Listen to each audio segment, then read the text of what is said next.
Scotland has become the first country in the world to make female sanitary products free, with a legal duty on authorities to ensure that items such as tampons and sanitary pads are available without charge to anyone who needs them. It's a landmark decision. Worldwide, of course, there's still a long way to go. Tanya Dendrinos reports. An historic vote, years in the making. The result of the vote on motion 23328 in the name of Monica Lennon is yes 121.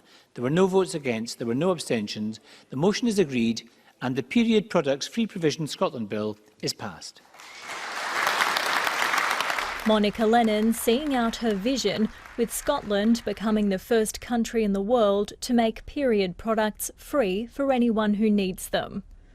Menstruation is normal. Free universal access to tampons, pads and reusable options should be normal too.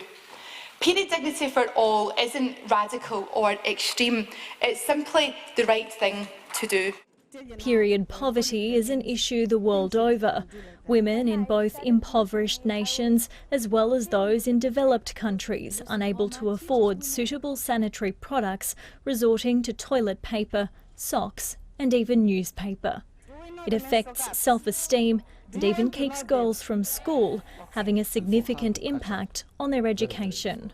I think we sit in admiration of Scotland. I think that it shows and will lead the rest of the world into how we look at menstruation, even the conversations around menstruation. I think it's fabulous. Obviously, there is still a lot of stigma attached. Lots of people don't like to talk about it as an issue generally, let alone the fact of period poverty.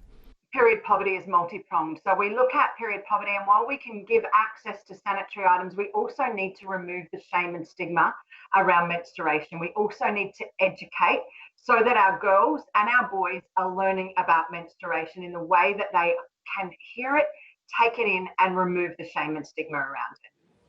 The benchmark now set and ready for the rest of the world to meet. Tanya Dendrinos, BBC News.